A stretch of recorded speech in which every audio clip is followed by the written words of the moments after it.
Hello, my name's Kath Lavery. I am the chair of the board here at Ardash, and we are in Doncaster at Cast in the centre of Doncaster. Just finished our September board meeting. So it's very late in the afternoon. We've been here since about 10 o'clock this morning, and it's now, well, it's getting towards 5 o'clock. So we did start the day as usual with a very positive story, a patient story, but delivered by a tremendous member of staff. Thank you, Nikki, for all of that, about the work we're doing with South Yorkshire Housing, with Ben Court in Rotherham, which is giving people who are in mental health services some independence of living, as that step down, that's probably the wrong word, that movement from an inpatient, ward-based environment to something which is more independence, more akin to a home, as people hopefully then, really get back into society. It's helping us with out of area placements, but more than anything else, we got such a positive story about that, how that is helping people get their lives back. It was really quite inspirational, and we thank the team very much in Rotherham that are making that happen. And the rest of the day has been some very serious stuff, which I'll now go into, about the problems that the trust is facing in the autumn of this year and the spring of next year, as we look to balance our books and make sure that we navigate what are very difficult waters for the NHS going forward, not only really over the next 6 months, but throughout the years to come, really. You read the news as well as I do, and we've no magic money tree. So we're going to have to make sure that the services we provide are protected, that we are efficient, effective, that our productivity is good, because that is our promise to you as taxpayers and citizens. And to do that, then the board has to make some very serious decisions. So, of course, as a board, we continue to focus on this financial year to start off. You will remember we have a plan to break even with 2.4 million of subsidy. The biggest parts of that plan is the work to open Phoenix Ward, which happens in October, and to cut back out of area placements. That's hard, but halfway through the year, as we are now, we are on track. So thank you, because that's not just, when I say we're on track, you're on track. If you are watching this as a member of staff of Ardash, thank you so much, because the work that's gone in is tremendous, and you are on track. A very grateful thank you for all the work you're doing.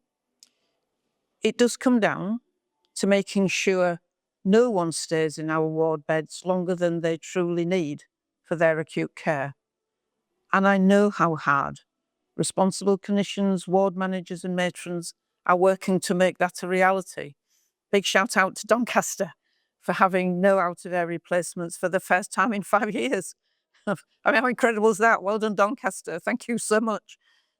But we, of course, spent a lot of time today on next year. Next year, we have to remove that subsidy, the 2.4 million I mentioned earlier on, and we need to plan for national underfunding of pair wards. And we have to address the efficiency index that will ask us to cut our costs by 2% or more. So we believe we need to remove about 10 million from our £260 million budget. I'm not going to pretend to you that that will be easy, but it is essential. We really believe that we need to balance our books, that going into deficit is irresponsible. It's our pledge to you as citizen and taxpayer that we will use your money effectively and efficiently. But please be assured that we will continue to invest alongside those changes. In early 2026, we will begin formal consultation on specific changes. At the end of October this year, corporate directors will have a first draft of changes to our backbone services. And before the middle of December, We will consider how to reshape some community services too. As Toby outlined about a month ago, starting early is about giving us maximum time to debate and disagree, engage and test ideas. We don't want to do this at the last minute, do we? We want to give ourselves time to get this right and for you to have input to that. When the board meets in late November, 27th, we will be much further on with that work. And I know there are sessions to discuss the NHS finances later in November, as we did in April and May of this year. We've always said we'd be open with everyone about the reality of the NHS financial position. I have absolutely no desire to sit here and tell you that things are better than they are, whether you're a member of staff or you're one of our citizens. What's the point of that?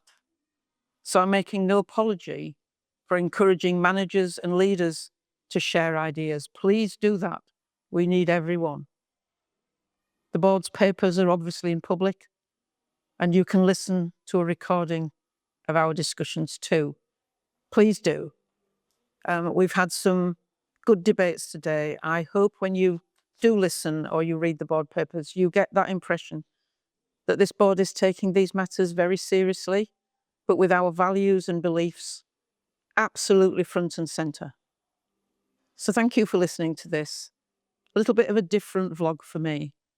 And I really wanted to get this one right because it's so important that I get those messages across to you in the right way. As I've said, the board will meet again on the 27th of November when we will have more details of what is to come. But I seriously mean it. Get your ideas in, go to those meetings, engage with the process. Let's do this together and we'll get through it together. Thank you.